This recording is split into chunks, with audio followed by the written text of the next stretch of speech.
थिक बिब्दिनो फारियै जोंदाव अफिसियेल मिजिंसार ब्रह्म गेरेमसा बसुमतारी एबि मिउजिक आरो मिक्स भिडिअ इउटुब चेनेलफोरा खैफोदाव दंसै।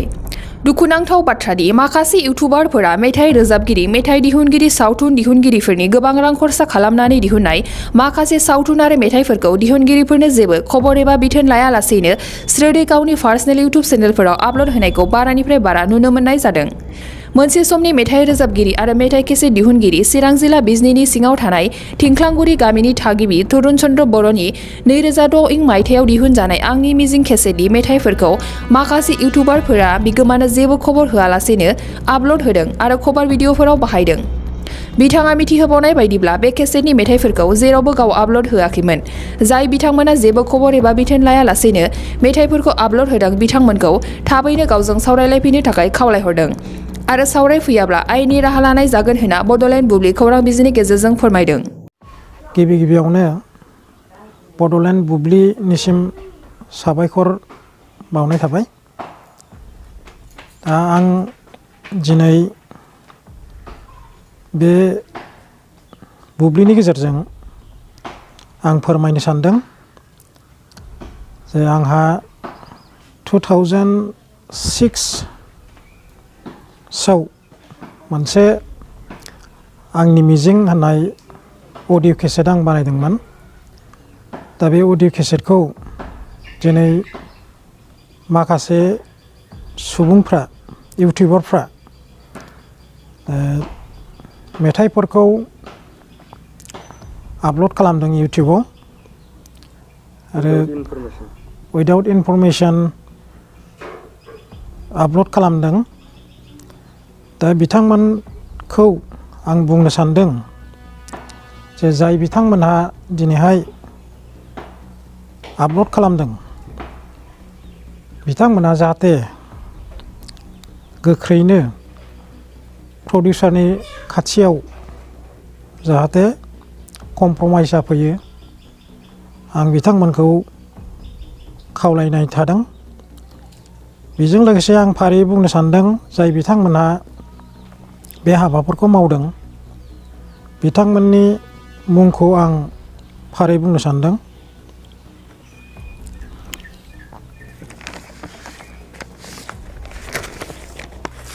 गिबियावनो जैमाल बर' बिथाङा नोंनि ग्रोम ग्रोमागोम मेथाइखौ आपल'ड खालामदों आरो बेजों इउटुब चेनेलनि मुङा बेवहाय होनाय जायाखै नामा। दा बिनि गाहायावनो आरो बे एखे मेथाइखौनो जोंदाव अफिसियेल इउटुब चेनेल मुंनिया आपल'ड खालामदों आरो बिनि उनाव बिनानै मोननाय मेथाइखौ आपल'ड खालामदों मिजिंसार ब्रह्म गरेस्वरनिफ्राय आरो बिनि उनाव नोंनि ग्रोम ग्रोमाग्रोम आपल'ड खालामदों जोंदाव अफिसियेल। बिनि उनाव सफैगोन मेथाइखौ आपल'ड खालामदों गेरेमसा बसुमतारी आरो बिनि उनाव आपल'ड खालामदों बबे रायजोनि समायना एबि मिउजिक बे इउटिउबार बिथाङा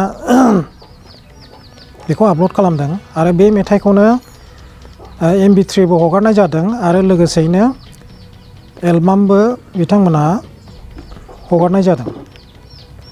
दा आं आरो बेनि उनाव आरो दंबावो दाफै दाफै रजे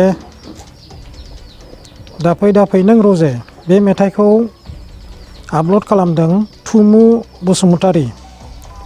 दा आं बिथांमोनखौ गोख्रैनो नैबे प्रडिउसारजों तरुण चन्द्र बर'